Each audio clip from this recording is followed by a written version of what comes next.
Bon retour! Voici mes 10 meilleurs conseils pour les marcheurs de rein. Conseil numéro 10. Investissez dans une bonne paire de chaussures de course et de chaussettes à double couche et apportez-vous des pièces de rechange en cas de pluie. Conseil numéro 9. Assurez-vous de mettre vos nouvelles chaussures de course avant le début de la marche du Rhin, car vous ne voulez pas faire d'ampoule aux pieds, surtout le jour 1. Conseil numéro 8. Assurez-vous d'apporter vos chaussures avec vous dans la tente la nuit. Mettez vos vêtements du lendemain dans un sac en plastique et mettez-les dans votre sac de couchage pour les garder au chaud et au sec pour pouvoir les porter le lendemain. Conseil numéro 7. Apportez une paire de sandales avec vous. Vous allez vouloir vous glisser hors de vos coureurs et vous mettre dans quelque chose de plus confortable pour prendre soin de vos pieds à la fin de chaque journée. Conseil numéro 6. En parlant de faire dorloter, ne faites pas de pédicure dans le mois ou les 2 mois précédents, la marche du Rhin. C'est une meilleure idée de construire des callosités pour protéger vos pieds lors de la marche de 100 km. Conseil numéro 5. Portez plusieurs épaisseurs de vêtements. Il peut faire très froid tôt le matin lorsque vous partez en promenade.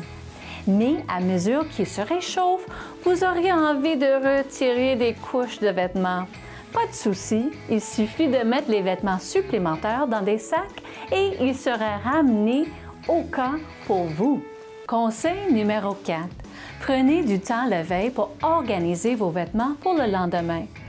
Vous devez débuter tôt le matin et vous ne voudrez pas vous dépêcher pour vous arriver à la ligne de départ à temps.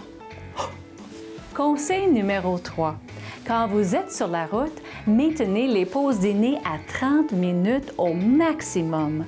Lorsque vous prenez une pause trop longue, vos muscles peuvent vous gripper, ce qui rend plus difficile votre retour au prochain kilomètre de la course. Conseil numéro 2. Utilisez judicieusement votre temps de pause. Mangez quelque chose qui vous donnera de l'énergie. Remplissez votre bouteille d'eau, faites des étirements et vous serez rafraîchi et prêt à entreprendre la prochaine partie du voyage. Et conseil numéro 1.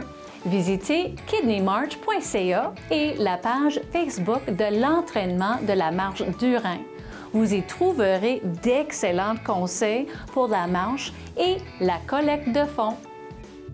La marche du Rhin est un événement épique qui vous mettrait au défi.